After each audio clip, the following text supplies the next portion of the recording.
Est-ce que vous avez déjà pratiqué la masturbation mutuelle ou la masturbation partagée? Ça vous a plu? Vous avez envie d'essayer? Vous ne savez pas comment faire? Et à quoi ça sert? Voyons tout ça dans cette vidéo.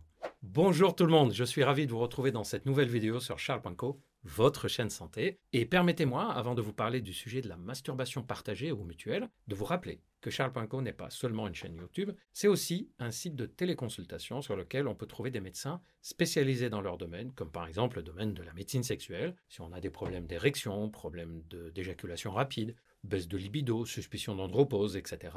On peut aller sur le site, on choisit le type de problème pour lequel on souhaite consulter. Lors de la téléconsultation, le médecin vous dira ce qu'il en pense. S'il y a des examens à faire, il vous les prescrira. S'il y a des médicaments à prendre, il vous les prescrira. Vous connaissez ma phrase favorite maintenant. Quand on a des problèmes de santé, et en particulier des problèmes de santé sexuelle, qu'on a essayé de soi-même de s'en sortir, mais qu'on n'y arrive pas, on ne reste pas encore des mois et des mois à se dépatouiller, on consulte ou on téléconsulte si c'est plus facile. Et Charles.co a été fait justement pour vous faciliter la démarche. Aujourd'hui, je vais vous parler du fait de se masturber mutuellement. Et en fait, j'aimerais distinguer deux choses.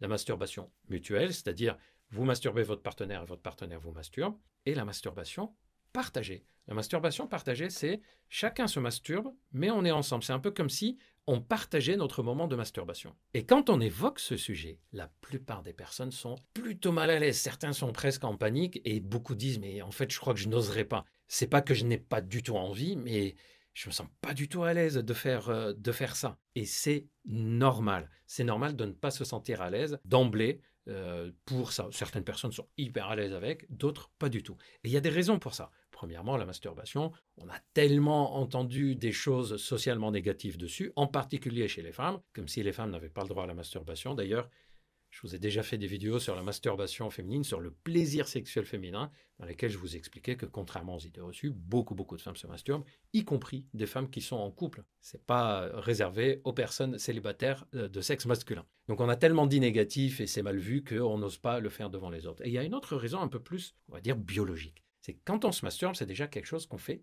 intimement. Socialement, on ne le fait pas devant tout le monde. D'ailleurs, c'est interdit par la loi et c'est psychologiquement pas très adapté. D'ailleurs, on parle de quelqu'un qui est désinhibé s'il le fait.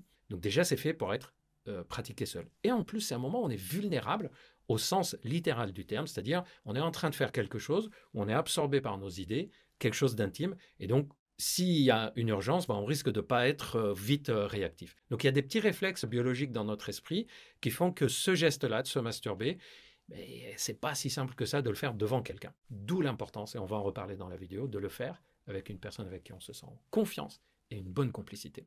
Mais je vous en reparlerai. On va d'abord voir comment y arriver si on a envie d'essayer et quels sont les bénéfices. Est-ce qu'il y a vraiment des bénéfices? Comment y arriver? Je vous conseille de fractionner. Tout d'abord, en parler avec votre partenaire. Est-ce que ça t'intéresserait? Tiens, l'autre jour, quand on faisait l'amour, j'ai failli le faire, te le proposer, mais je me suis dit, je vais t'en parler avant. Si vous avez envie, vous pouvez même lui montrer cette vidéo. Ça sera une façon de démarrer le sujet, la discussion sur la masturbation partagée. En tout cas, de l'évoquer, de ne jamais l'imposer à votre partenaire. Ensuite, je vous conseille de commencer par la masturbation mutuelle, où chacun masturbe l'autre. Vous pouvez être en train de vous embrasser en même temps, proche, etc. Et progressivement, vous allez passer votre main sur votre sexe et la main de votre partenaire sur son sexe. Mais au début, et ça c'est une règle aussi, si on est du genre à dire bon, « je pense que je vais être gêné », au début on le fait sans regarder ce qu'on est en train de faire. On peut continuer à s'embrasser par exemple. On peut se regarder avec un jeu érotique dans les regards. Pas forcément tout de suite être dans la position où chacun regarde l'autre se masturber. Progressivement, on peut y arriver. Et il y a beaucoup de personnes qui disent « Tiens, c'est marrant, le fait de savoir qu'elle est ou qu'il est en train de se masturber, même si je ne le vois pas, c'est quelque chose qui a été suffisant pour me procurer beaucoup de sensations différentes et beaucoup de plaisir. » Et d'autres personnes vont aller jusqu'à se regarder. D'ailleurs, c'est en découvrant comment on se sent dans ces trois étapes que je vous ai dit, en parler, ensuite le faire par une masturbation mutuelle, pas partagée, ensuite progressivement partagée, mais sans regarder ce qu'on est en train de faire, on va découvrir, tiens, est-ce que je suis quelqu'un de plutôt voyeur, c'est-à-dire ça m'excite de regarder, ou est-ce que je suis plutôt quelqu'un qui est excité par le fait qu'on me regarde faire tel ou tel geste sexuel. En parlant de ça d'ailleurs, je vous ai déjà fait des vidéos sur les fantasmes les plus courants, les top 10 des fantasmes sexuels. Vous pouvez aller la voir et vous verrez que dedans on parle du fait de regarder, d'être observé pendant les rapports. Et puis on peut rajouter pour la masturbation partagée, le fait de pouvoir le faire avec des sextoys.